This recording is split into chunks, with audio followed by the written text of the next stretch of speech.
Welcome into the Big 1-2. I'm Paul Catalina alongside JD Piquel here on 365 Sports. This is our first episode, the maiden voyage. Jack was supposed to break a bottle of champagne across a boat. He has not done that, but we'll do that some other time. But this is a show, JD, that we're going to talk about the Big 12 issues, which obviously we'll have week to week because they're in a mountain of issues right now. But we're going to break down game film. We're going to do pick 'em. We're going to do power rankings. We're going to do all that stuff, but we're going to get right into the meat of the Big 12 each and every week. Super excited to start this here on the YouTube channel and happy that you're here and ready to go. Man, I'm stoked to be here. And what a season to start it, too, to be in the most probably interesting year in the history of Big 12 football, and we get to cover it. So I'm fired up to be here, man. Yeah, it's the most interesting and maybe the most tragic. We don't know. We're going to see. Yeah, it might be the end of the Big 12. We don't know. It's like all these things going on with the Big 12, and this all happened last month that I'm at Big 12 Media Days.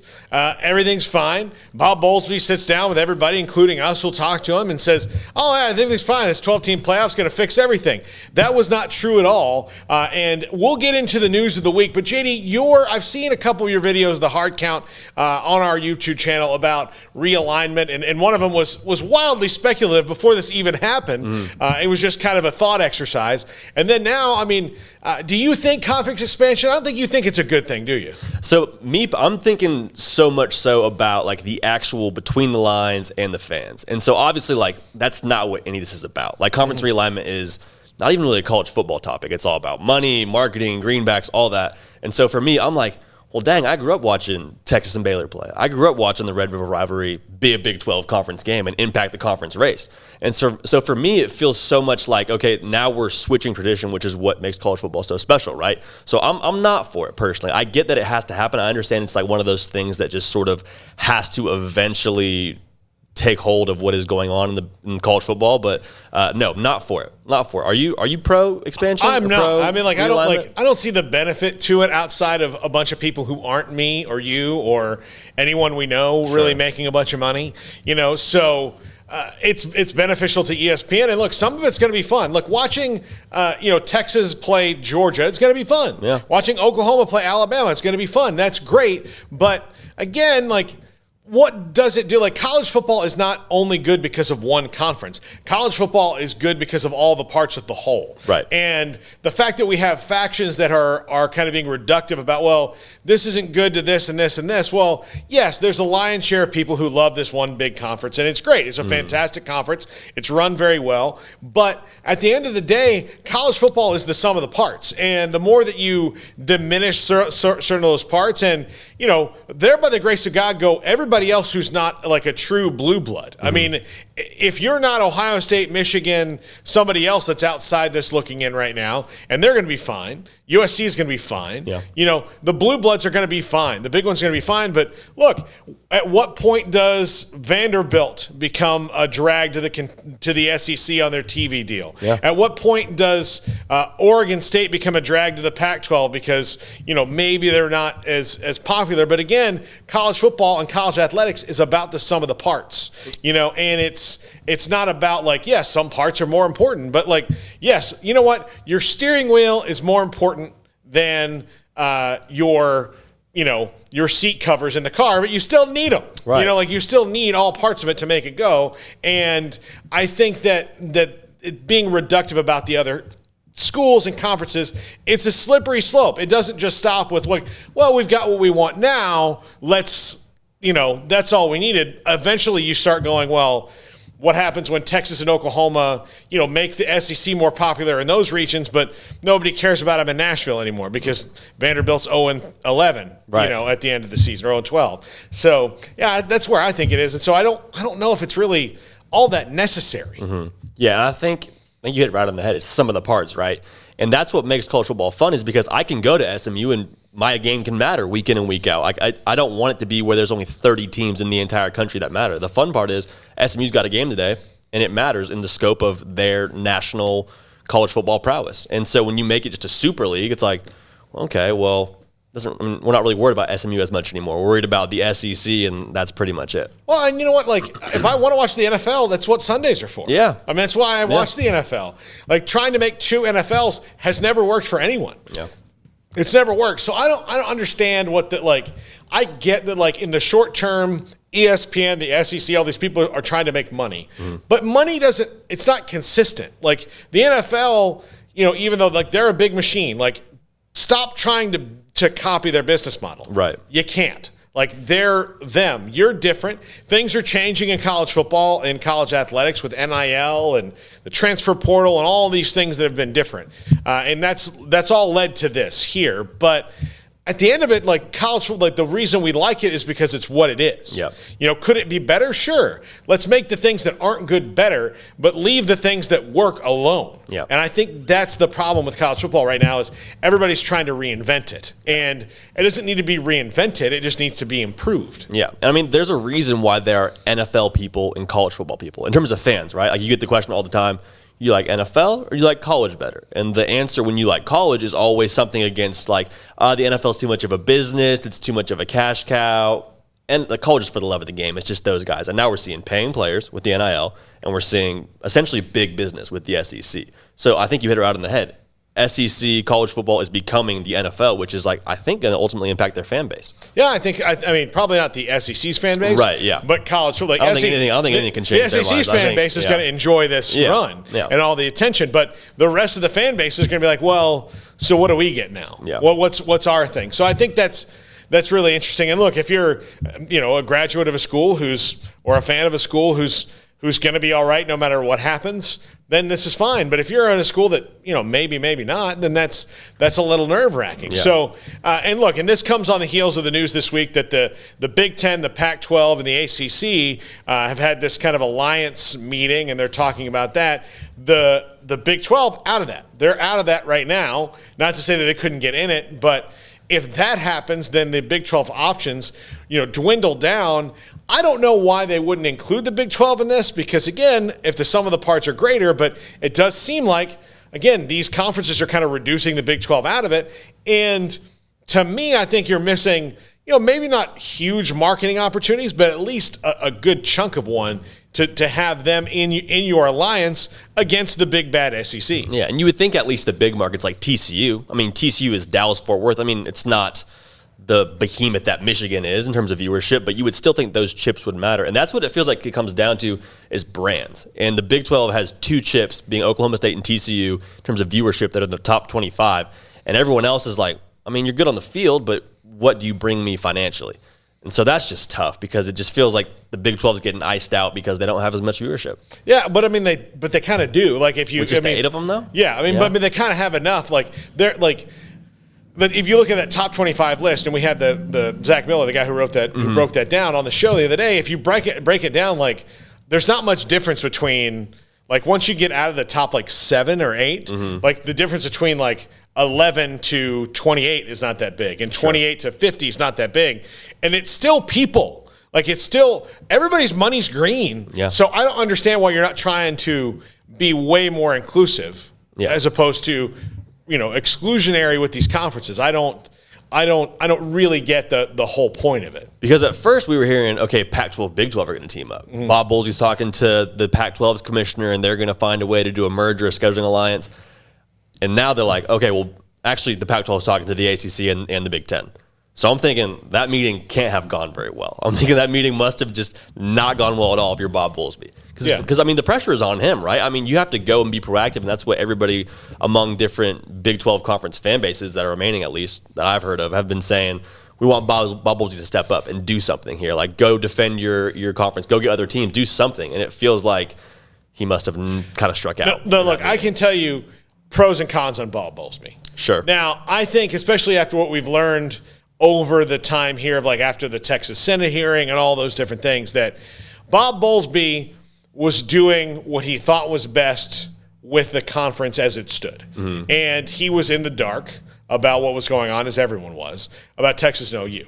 Now, that's kind of inexcusable. Sure. In that, like, you're the commissioner of the conference, you should have a better, grasp on things. But when you have Texas and Oklahoma, who every time you've tried to improve the league has, thrown a wrench in that machine, that's a problem. So I don't part of me thinks that the Big 12 will operate better, especially if they wind up having to go get, UCF or, Memphis or Cincinnati or somebody like that and like growing their conference back up without Texas and Oklahoma, because Texas and Oklahoma are the ones who had no vision in the first place when it came to it.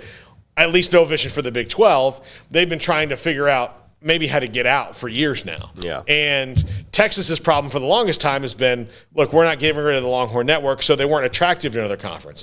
The SEC comes in and says, get rid of the Longhorn Network, and Texas goes, okay, we'll do that. So, we're getting rid of it. It's fine. It was no good anyway. You can only watch so many, reruns of Friday Night Lights. It just, there's not, again, there wasn't any kind of, impetus for them not to have it until the SEC came along. The SEC comes along and tells them, hey, let's get rid of it. And they say, okay, which is understandable, but that network essentially broke the conference. Yeah. And now that they don't even care about it. It's okay, whatever. Yeah. And so they're moving on. So I do think that to the end of Bob Bowlesby could be a good conference commissioner if you have the two biggest members that are constantly just throwing rocks at you.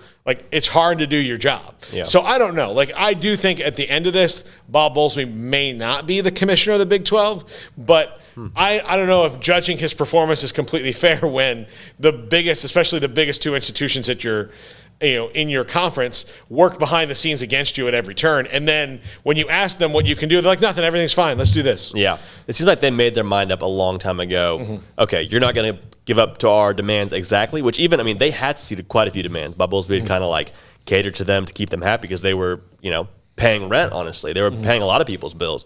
But in regards to the adding teams conversation, are you for that, or are you more so on the idea of, okay, everyone just find your own spot?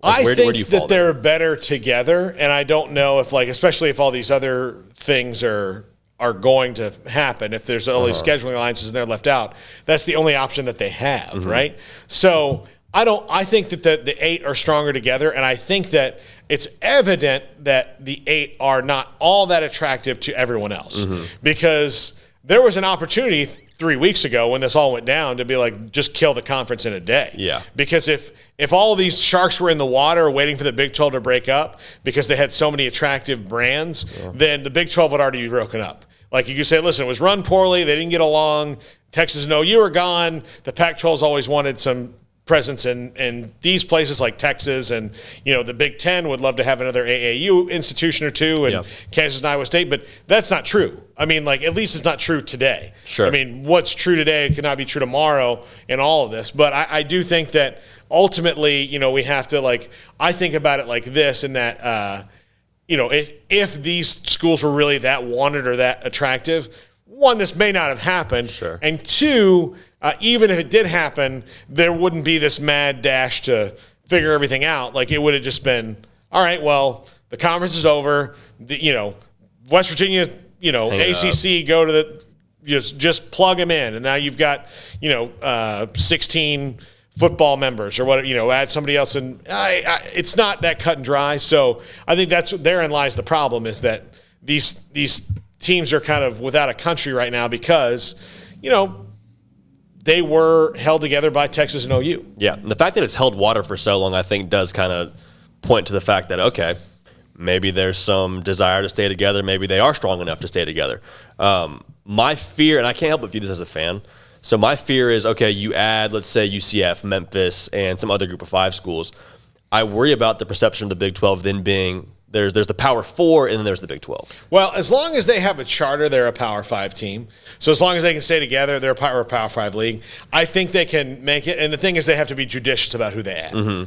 Again, Boise State's been a fantastic team in the group of 5, but I don't know how much they really do for you. Yeah. So if you are going to add schools that are large schools, I think that's probably the best plot for you. UCF makes a ton of sense in that it's an enormous school. It's 70,000 students. It has an alumni base that's growing and growing and growing. And if you can you do all of a sudden create a recruiting advantage for them because you're bringing them up to your level. Right. And there'll be some kind of balance of bringing them up and bringing you down because the conference will be looked poorly on or less. But it's also UCF is probably ready to be a Power 5 school. Let's face it. They're ready to do it. Now, would they be as good as they are in a Power 5 league week in and week out? not if they're in the SEC or the ACC, but like in the Big 12 right now, if Texas and OU leave, especially Oklahoma leaves, there's only a couple schools that'll probably, put a real scare into them week in and week out. Yeah. And so Cincinnati, probably ready to be a Power 5 school. Now, are they going to be a great Power 5 school? No, but like, not everybody is a great Power 5 school. Again, it's about the sum of the parts. Memphis has been good. Like, they're good. They're probably ready to be a Power 5 school. So you can bring some of these teams up, keep the, and do that. I think that is probably their best option right now. Of course, there could be options that we don't know about, or maybe they do get invited to this big alliance and it works out for them. But they weren't invited on the first day, and so they have to prove their worth. So, again, this issue is way more complicated than I think any of us ever understand on a day-to-day basis, because I think a lot of fans, a lot of people watching this show want to be like, look, it's easy. Put these 4 teams here and these 3 teams here and this team goes here. Right. All right. I mean, like, so the thing is, if that was really possible or really what the other leagues wanted, it would happen. Right. Yeah, there's enough firepower to get it done. And I think also nobody really knows anything behind the people behind those doors. Like we're reading stuff, we're analyzing it. There's a lot of things, like there's a lot of pieces that fit into the puzzle, but at the end of the day, like we're just all kind of along for the ride. And so it's fun to kick back and it's fun to, I guess, discuss where the pieces do fit. And to your point about adding UCF and adding Memphis and Cincinnati, you definitely play the long game with those brands. Yeah. Like eventually Cincinnati maybe becomes, I don't want to say blue blood, but they become more of a national power. UCF has a potential to be a national power, but I mean at this point we're all just out to sea trying to catch a life raft, it feels like. Yeah, and the thing is, I'm the Big 12. I'm trying to add, because streaming is going to change all this. Yeah. I'm trying to add fan bases that I know have a lot of people, because things are going to start getting the thing about streaming that's great, and you're watching us on YouTube, and thank you for that. Yeah. But it's hyper specific. Yeah. So like streaming gets hyper specific. I picked this because I like this. So I would get, if you're going to get specific, like I would get big alumni bases that can help me, make my hyper specific streaming more relevant. Yeah. So and again, those deals that's why the Big 12 and all these, they need to get Amazon and Peacock and whoever else. Absolutely. Notre Dame has a game on Peacock this year. I think all their games are on Peacock. But I have one that's like exclusively to Peacock. I think they're playing UConn. I think it's UConn on Peacock. So it's a game they're probably going to win by 35 or more points. Might be low streaming for Peacock. But on that. But if Notre Dame fans sign up for Peacock just to watch that game, and I think part of this is like, okay, I'm going to sign up for the $5.99 plan on Peacock so I can watch Notre Dame. Half the people will remember that after like it works or doesn't work, and then they'll cancel it. But the other half won't. And then that's $6 a month from all these people who signed up. Then you don't remember, and you get a charge on your debit card for $6 a month, and you're like, oh, whatever. Yeah. I can't remember why I did that. Yeah. But you have Peacock now, and they're getting their $6. And that's like almost as big a player as all the schools and the ADs. Is like the networks and the streaming services. Like, who's to say Amazon doesn't come in here and the midnight hour and just make a big play and change the entire realignment game? Yeah. Like, who's to say they don't just play the trump card and that's who sets the course for the rest of college football conference realignment? Yeah, they've been only dipping their toes in the water of sports. They haven't gone full in yet. So, let's see how valuable they feel college football is for them. All right, we're taking a break here. In our next segment, we're going to break down the actual nuts and bolts of the Big 12 on the field, who we think are going to be the best teams, where they're going to fall this year, how the league is going to play out, who we're concerned about it. This is the big one, too, on 365 Sports. I'm Paul Catalina. He's JD Piquel. See you in a minute.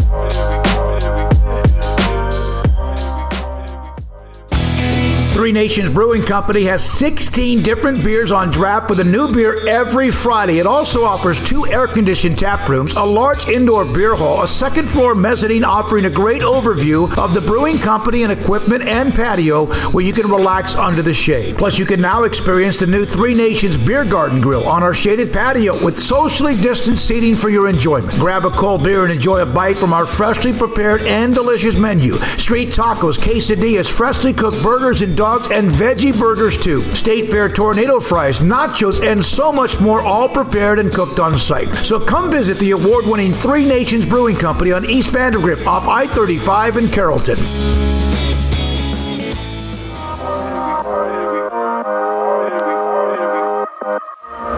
Welcome back to the Big One, too. I'm Paul Catalina. He's JD Piquel here on 365 Sports. Thanks for tuning in on our YouTube channel. And in the last segment, we talked about the Big 12 crisis at hand. But JD, we got to get in the nuts and bolts of this thing. They are going to play some damn football games here soon. So let's focus on that. And obviously, the Big 12 rankings came out a month or so ago, the preseason rankings and what the media felt about things. And that's all well and good, but let's get into what we think about this league. I do think that it's a league that has two really good teams, about two good teams, and then a lot of questions until you get to one very bad team, which we'll just get it right out of the way right now. We probably won't talk this much about Kansas this year. I'm telling you now, Kansas fans, we won't talk about them that much because it's just going to be bad, guys. It's going to be bad. It's a big game, though, first one. Big. South Dakota State. Yeah. At the crib. I'm serious. That's a big game. If they could win that game, that'd be huge for morale. Yeah. But other than that, they got to get it. I mean, they get any win is going to be huge for morale because and look, Lance Leipold, I think he's going to be a fine coach there, but again, I mean, he is starting at the bottom of a very big hill. Yeah. He's done it before, though. Did it at the D3 level. I mean, I love Lance Leipold. I'm not going to lie to you. I love they made that hire. I was worried for him. Like, I love him so much that I was like, why'd you go to Kansas? Don't go to Kansas. But I'm rooting for him either way. But, yeah, I'm with you. Yeah. Probably a few years away. But, yeah, I mean, you have some teams. And let's start to kind of bottom to like this middle hodgepodge to the top. Sure. I feel like Texas Tech is in this, like they might be towards the bottom, but they could fight their way to the middle if Matt Wells finds an identity for them. Yeah. I don't know if they have an identity. I don't know if they know who they are yet.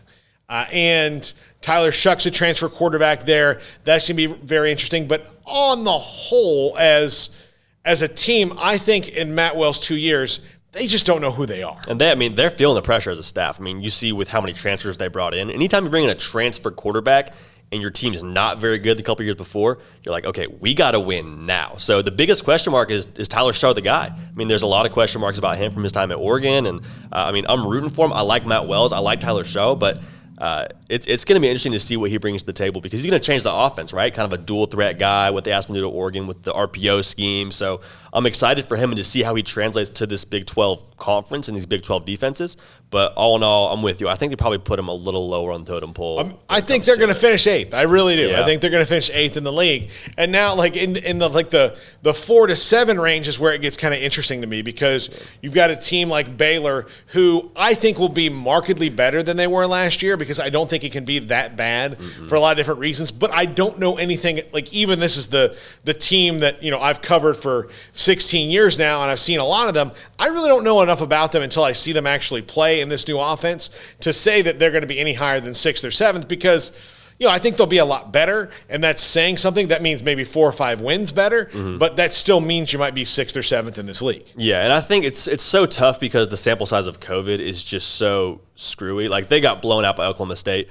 You play that game 9 times in their 38 fresh people dressed for the game. I mean, it's not a real game. 6 coaches and GAs and student assistants on the headsets. I mean, rough. That doesn't happen outside the movies and work out for anybody. It's tough. Okay. I mean, to be part of that offensive staff that got fired from that season, you got to be thinking like, come on, man. Like, we didn't even get a fair swing at things. But I'm excited about their offense because it's going to simplify things so much for whoever's playing quarterback. Their offense is designed to get the defense rolling and guessing and just off kilter as a whole. And so whoever plays quarterback, whether it's Zeno, Bohannon, Chapin, their job will be substantially easier than Charlie Brewer's was a year ago where he was running for his life, it felt like, after his 3-step drop. So I'm excited for them and to see how they translate. Also, the defense should be a top 20 defense. I mean, all things considered, they should be elite. I mean, Siaki Apu Ika, whatever you want to call him, he is a mountain of a human being in that defensive line. So I'm pretty optimistic for the Bears. Call me a homer. I think they're going to be in the top 5. I think they'll be on the fringe of the.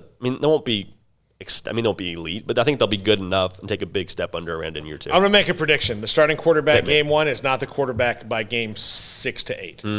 I think it's somebody else. I think if that's the case, you got trouble. I think maybe not. I think it might be just. Because I think by the end of the year, Blake Shapen's going to be the starting quarterback. Really? Okay. I do. That's what I think. But I think it's only because they don't want to throw him into the fire just yet. They want to bring him along. But that's just my prediction. I don't think it's necessarily a bad thing if the offense is steady. If you've got a guy who can come in and all of a sudden make a little bit more plays, because I think this season is going to be a little bit like this at times offensively as they learn the new system. But I'm really curious to see, like, to that end about consistent quarterback play.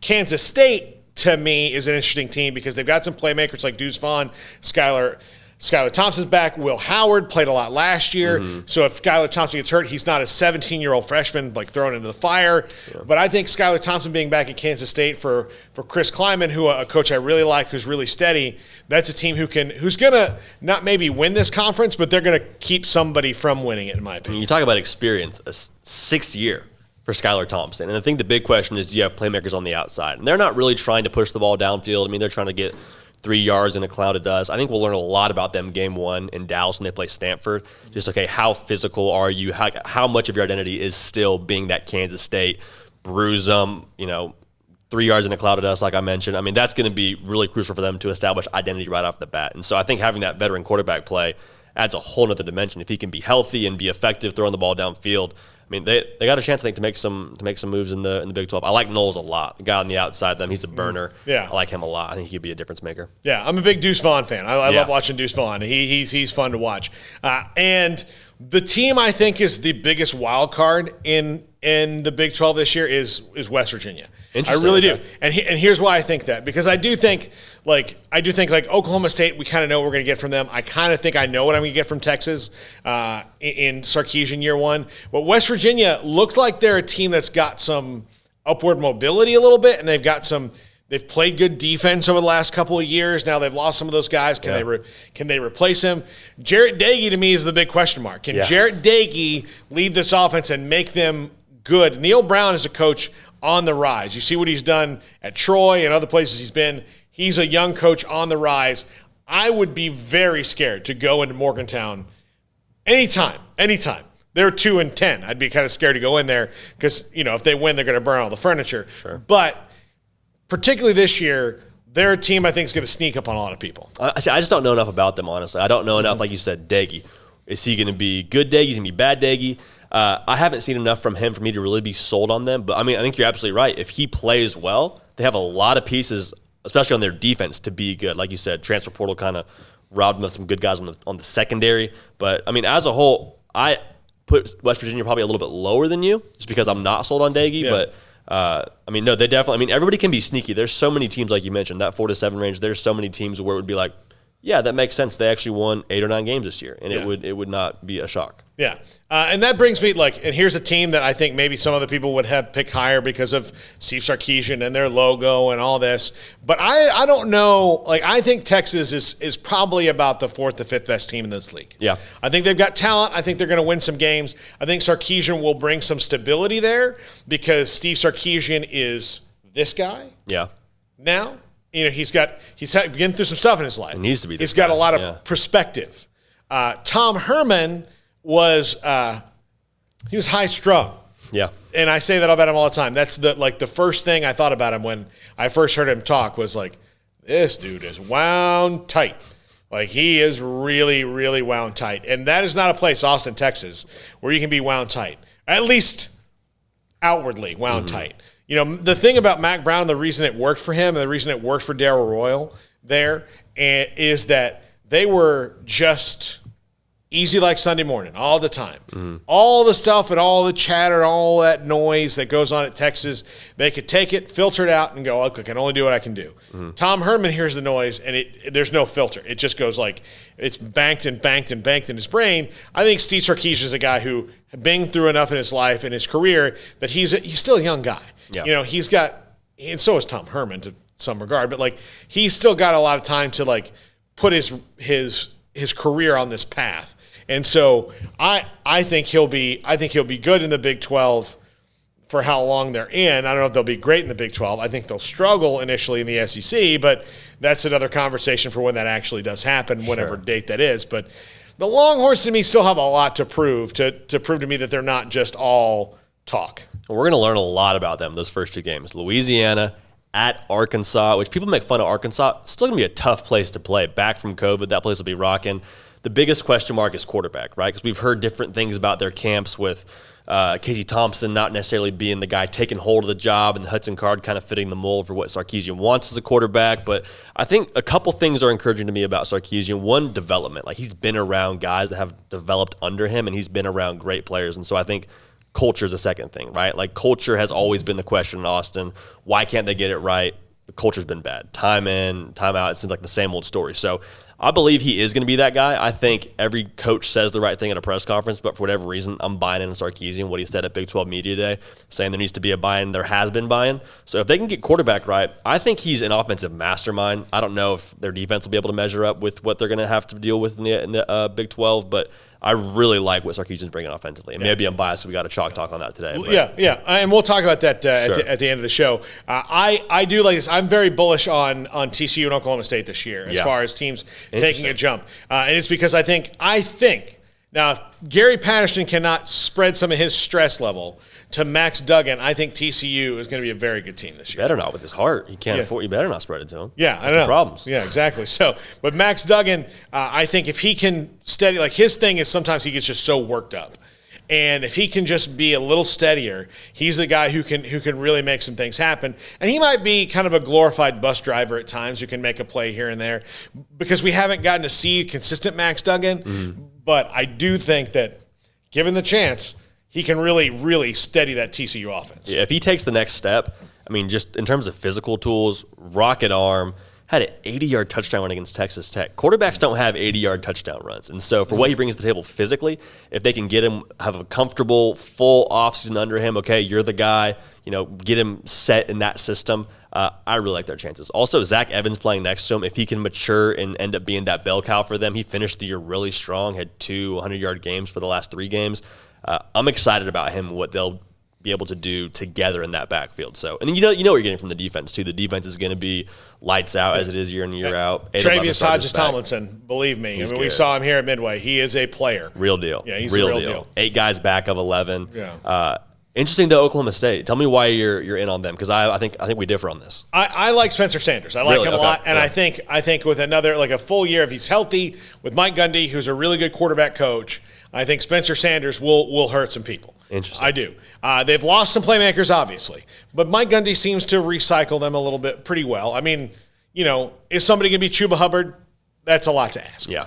But they got performances out of guys who weren't Chuba Hubbard and Tylan Wallace last year. I think last year what hurt him was that Spencer Sanders was hurt almost all year. Mm-hmm. If they got Spencer Sanders and he's feast or famine, he's got a little Brett Favre, Brett Favre in him where he might throw 4 touchdowns, but he also might throw 4 picks. Just hope the 4 picks are at the right time. So I like Spencer Sanders a lot. I think he's going to take a big jump this year for no other reason than I think that consistency, health, and another year with Mike Gundy will make him a lot better. Interesting. Okay, so we differ there. I am very firmly out on Spencer Sanders. I think going into the year, he's a top 5 quarterback just because you have to put him there because of his experience and what he's done statistically, newcomer of the year, all that. But I think he's just too loose with the football, and the fact that he won't have the safety blanket of Tylan Wallace, Dylan Stoner, like you said, Chuba Hubbard's a lot to replace. So I think they're going to be a lot more pressure on his shoulders. And I don't know, I just don't think he's going to be able to be the guy week in and week out, because to this point in his career, he's been comfortable not being the guy, right? He's been comfortable throwing at Tylan Wallace however many times a game. So I'm out on Spencer Sanders personally. I wish the best for him, except for when they play Baylor, but I'm not a Spencer Sanders guy personally. Yeah, I like there's something, and again, I have no other reason to think this other than I just think he's that talented that Gundy will find a way to make it work. I think he has to find a way to make it work, sure. Or it'll just crack him. I mean, he already cut the mullet, so things are changing for Mike Gundy. I mean, it's still not a rednecky haircut that he has, but it's not a mullet anymore. He's still Mike Gundy, but it's like, hey, everything all right at home? What's going on? You cut the mullet. We need to talk about something. I think this is I think that if you wear an OAN T-shirt and then pretend like don't know what the channel is on the channel, you need to maybe get rid of your OAN haircut too. I think that was probably it. And I expect full range of rage in the comment section on that comment I just made. Right, but it is what it is. I stand by it. All right, the top 2 teams in the league, no question, it's Iowa State and Oklahoma. They're better than everybody. They've been better than everybody. Oklahoma, and we'll talk about them in a second, but Iowa State, this feels to me like a little bit of a now or never kind of thing for them. Maybe not now or never, but like if you're not going to, contend and, maybe beat everybody but Oklahoma this year, maybe you're just at where you're going to be for a little bit until you grow. Like they might be where this team is going to be before Matt Campbell can figure out how to take the next step, because this team seems pretty loaded to me. Yeah. For Iowa State. Yeah, I mean, when are you going to get another Brock Purdy? When are you going to get another Breece Hall? When are you get another Charlie Kolar? Like there's so many pieces where it's like these are all here right now. They're not going to be here next year altogether, so you have to find a way to make it work. 19 of 22 guys back. I mean, that doesn't happen in college football, especially in the day and age of guys going pro as soon as they get eligibility. So it's going to be interesting. I think I'm with you, though. It's now or never, especially for Brock Purdy. I mean, they won him over big-time programs. Guys like Brock Purdy aren't picking Iowa State year in and year out. And so I think it's going to be interesting to see, especially after this year, if they win 9-10 games, is Matt Campbell gone? I don't know. That's a whole other topic for time. I think that they're constantly going to play that game of chicken with bigger jobs for Matt Campbell. Now, look, Matt Campbell came from Mount Union, so in his mind, Iowa State's a plenty big job. Sure, and he may not be that guy. He may be happy. He may be like Kirk Ferentz across the state in Iowa that's happy to build his program his way in his spot. We'll see with that Campbell. I mean, sometimes somebody comes along, you just can't tell him no. Yeah. So, whether he wants to be at Iowa State forever, and I think he does want to be at Iowa State for a long time. Has been so far. I think so far he's been consistent about that. I do wonder, though, with Matt Campbell, if he, if he gets to the point that 10, let's say they go 11-1, and then somebody comes along and says, we'll double it. Like, what do you want? We'll double it. And then he's like, well, I gotta do that. Yeah. I gotta do that. So, but this is the team. And like, I think as long as Matt Campbell's there, they'll be good. But like, this is an opportunity to knock off Oklahoma. They're not going to have one that's as tailor-made as this one is. Which will be interesting because they've never had this much pressure on Iowa State. Like, this is new for them. Year after year, they've kind of snuck up on teams, been that gritty team, had that quarterback that was pretty good. That's kind of been their MO. But now it's like, no, we expect you to do some stuff this year. We expect you to win 10 games, something you've never done before in program history.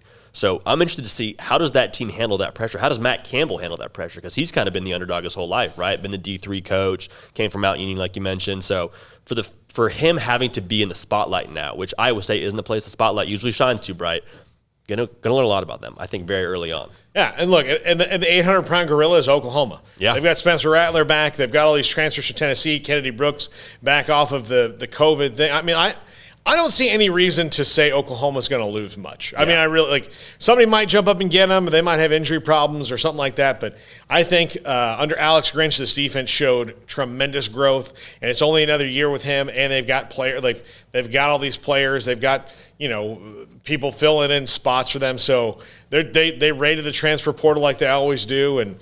Tennessee's a worse team because of it, but Eric Gray and Kennedy Brooks in the backfield together is a 1-2 punch that makes life a hell of a lot easier for Spencer Rattler, who doesn't really need it to be that easier. Yeah. I mean, they're going to be lethal in the backfield. The fact that he can lean on them a little more is going to be huge. I'm really excited to see, does he take that next step and make Oklahoma his team? Because previously he's the redshirt freshman, he's kind of the hot shot, kind of being able to benefit from all the talent around him. And now it's like, no, you are the alpha male. This is your team. We're expecting you to take hold, be the leader.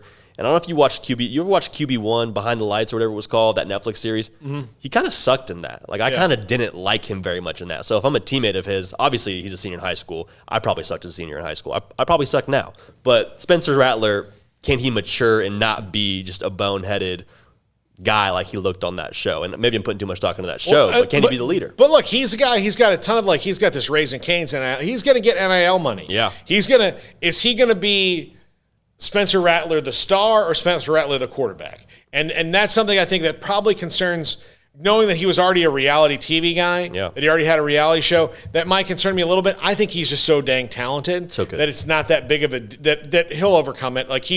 But this is his last year at Oklahoma. I mean, this guy's going to be a first-round draft pick more than likely next year. So can they maximize this out of Spencer Rattler? And can Oklahoma, if they win the league, win in the playoff? That is the biggest question about them is, I mean, they're loaded for bear. Lincoln Riley's one of the best coaches in the country. Can they win in the playoff? I mean, that's the biggest question is not, can they win this league? Yeah, they'll probably win the league. I mean, everybody thinks they're going to win the league. They always win the league. Yeah. But what happens next? Absolutely huge. It, like you said, right on that defense, squarely on the shoulders of Alex Grinch and that defense, and they've kind of been feast or famine in the previous years with, we're going to try and create negative plays and hopefully don't give a big one, and it seems like last year they finally got into a rhythm in COVID of all years, but I'm excited to see if that defense can take the next step, because that will be what gets them over the hump. If they can play good defense in the playoff against a high-potent offense that I'm sure they'll run into if they get to that Final Four.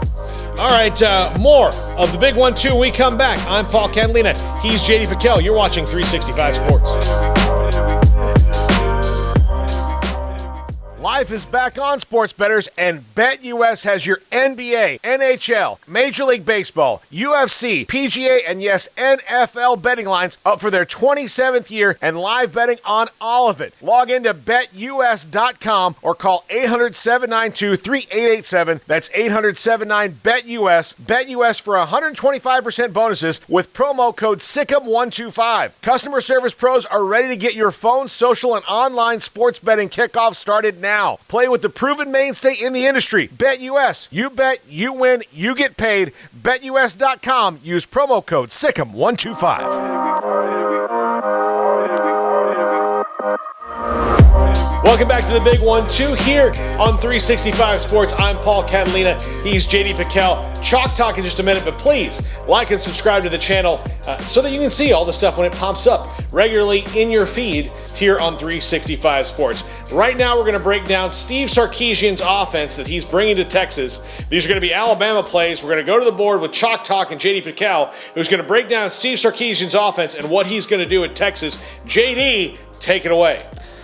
Man, so first off, we're breaking down Alabama film against Notre Dame. So it's basically an offense on air in this game. And when they had their way, they got whatever they wanted. So first thing that Sark's going to want to do for the Texas offense is run the ball. Like, that's it. He wants to establish the run. If you won't stop the run, they're not going to stop running the ball. So you see right here, simple power play. They got Notre Dame in a set right here. He says, Najee, come over here. So he's going to come right across. That guard's going to pull. Now, notice this. Notice this motion right here. I call that a bling motion. That's going to come back later. They do that to keep the safety on his heels. So look right here. We got the guard pulling. That's a big man. Najee Harris fits right outside of it. That's so beautiful. Najee Harris does the rest. Obviously, it's easier when you have Alabama offensive linemen, but Texas got 4 guys coming back that played a year ago. See here from the end zone angle. Let's see if we can get a better view of that. So he just falls off right there. We have the pulling guard, which signals to us it's a power play, and it's one-on-one right here. As a back, your job is to make the last guy miss. They got it all blocked up. Goes Michael Jordan on him right here. Boom. Najee Harris off to the races. If Steve Sarkisian can do that every single freaking play, he will. He will do it until you make a stop. Next play right here. So this is the exact next play. Notre Dame's kind of in a shift. They got him on their heels a little bit. And what they do right here is really impressive. So they're going to go ahead and pull this guard looking like that power play from a play ago. Again, they're scrambling. Najee Harris broke off of a big run.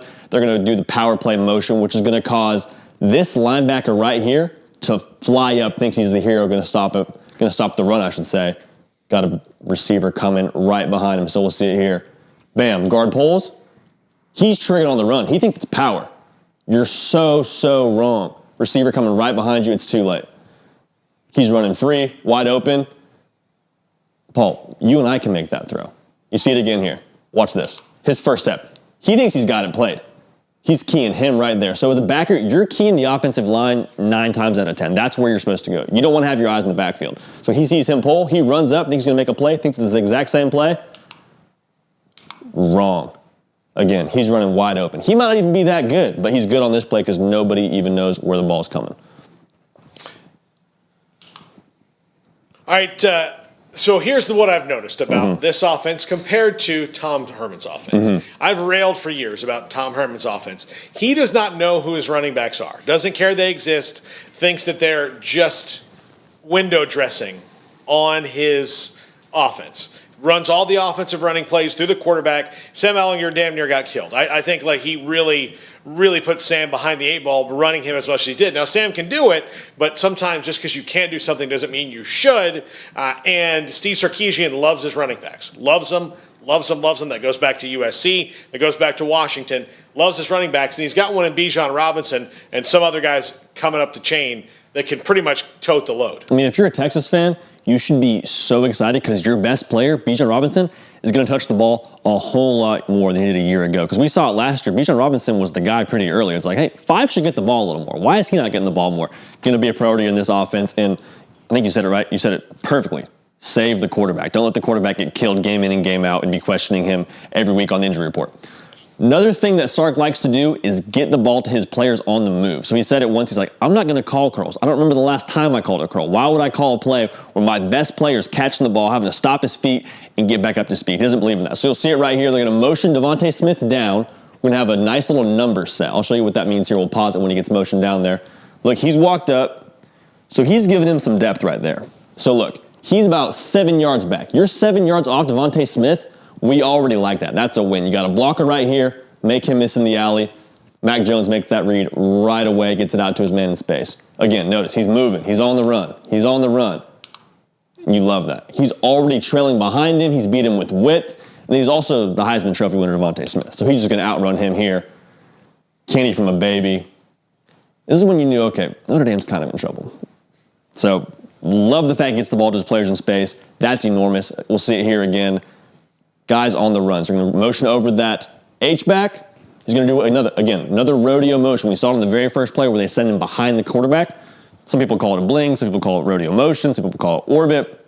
Whatever you want to call it, they use it to their advantage again here and get him the ball on the run. Another one of the receivers, really fast guy. They blitz to take away that inside zone, so it's kind of an RPO scheme. They blitz, they say that's fine. We'll get to a fast guy on the edge. Safety triggers. Gain of 8. We'll take it. So another thing they do well, they have counters for all of the ways that they want to beat you. So we saw there, rodeo motion. H-back shifts over. Like, defense is now keyed up for that. That's a big deal. So watch what happens to this safety when they motion. He thinks the same thing's coming. Watch what happens. Boom, same play. Rodeo motion. He thinks he's got it figured out. He thinks he's a smart guy. He thinks he's got it figured out right here. He's flying up. Oh, you're flying up? Well, guess what? We got a glance coming right behind your ear. Boom. Get him in space. Off to the races.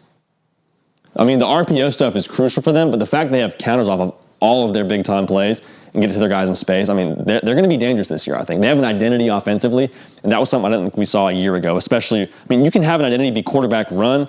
It's not sustainable, especially not in this modern day of college football. No, I think Tom Herman's offense was one of these, like, it's either going to work or it's going to fail spectacularly. Mm-hmm. I mean, that's, and he had a playmaker in Sam Ehlinger who was just, built out of, of hard, just steel and nails, and he was going to fight and claw, and he kept him in a lot. The problem is that, eventually, some days you have bad days. Yeah. You need to rely on your other playmakers to make plays. Steve Sarkisian does that in spades over and over and over again with, finding, we see Devontae Smith a ton here. He also had Jalen Waddell before he went down with injury. So if he's got a playmaker, he's going to find a way to use him. He's going to spread the ball around. I think you hit it right on the head. He's got Bijan. He's got Jordan Whittington. They got a lot of playmakers on the outside they can get the ball to. So I think if you're a receiver for the Texas Longhorns, you're really excited about this offense because you're going to get the ball in space, get the ball on the move, and get the ball downfield, which I love the fact that Sark has an identity for them. Again, quarterback run, it works some days, but, I mean, you can't continue to give your quarterback 20 carries a game. Like you said, Sam Ehlinger, really durable player, probably one of the best players to come through Texas, but to have him be your bell cow, not sustainable. So I think you should be excited if you're a Texas Longhorn fan. Yeah, absolutely. And look, quarterbacks run nice, but again, it's something you should it should be the side dish, not the main course. And I think for a lot of those reasons, people think Hudson Card might have a more outside shot at this thing than I think we're originally perceiving. Because obviously, Casey Thompson lit it up in the bowl game, deserves all the credit that he's getting, but Hudson Card kind of fits the mold of what Mac Jones is doing here. I mean, Mac Jones isn't throwing NFL kind of throws. I mean, he's a great quarterback, deserves all the credit he's getting. He's not doing anything special here. He's making the simple read, getting it to great playmakers in space, making the simple play. Take him the defense gives him. We'll see it again here, the glance. So that's what that's called. When this, when this receiver runs like a quick slant, if you will, it's more of a post route. You're going to get a slant with a little more depth. It's an easy taking candy from a baby. Call that a glance route. And so another, again, RPO. Boom, pre-snap. His read is right here. If he drops, we're going to hand it to Najee Harris. Not a bad option. If he comes up, we got that glance route, like I mentioned, kind of like a deep slant, if you will. It's really a post, we'll call it a deep slant, right behind him. So he's wrong either way. Again, Sarkisian, building in answers for whatever the defense wants to do. And that's the biggest thing. When I was breaking this film down, it was like, whatever you want to do to Sarkisian, he's got to counter for it. Like, you can never be wrong if you're in the Sarkisian offense. And I think we saw a year ago, Sam Ehlinger was just pounding his head against a brick wall, game in and game out. And it's like, well, I mean, that's all well and good, and he is Sam Ehlinger, but after a while, the wheels fall off. You're not doing a service to Sam Ehlinger. So right here, again, we'll see it. He's the read. Najee Harris, he comes up. We're going to throw it behind him. He drops. We're going to go ahead and give it to Najee. He comes up. Mac Jones sees it right away. He's got to beat him. He's got all this space in the inside. Look at that.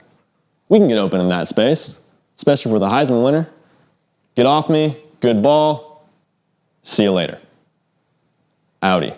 And Mac Jones does a great job digesting this. He reads it really quick. He knows within, even by his alignment, it's going to be tough to cover Devontae Smith. So right here, boom, he knows. He's hardly even looking at him during the snap. He's selling this fake. He bites really hard. Yeah, right here, it's game over for number 6 for Notre Dame, because you're going to get Devontae Smith with a whole lot of real estate. Boom. See ya. Yeah, also number 6 is really fast. Now, again, for Texas, would be nice if you have Devontae Smith, but the fact that they have playmakers all over the field that I think are yet to flourish should be excited if you're a Texas Longhorn fan, especially if you're in that receiver room, because that's been the knock year in and year out. So much talent. X number of 5 stars, X number of 4 stars, guys that can play football, but you don't put them in a position to succeed. I think for the first time in a long time in Austin, we're going to see guys have a chance to make big plays in this offense. Absolutely. I think that development is the biggest problem. It's been a knock for almost 10 years on Texas. They're not developing guys. They're not taking to that next level. That's what Steve Sarkisian has to do. The reason I'm a little, I still think in the middle of the pack, I don't think he's had time to develop them yet.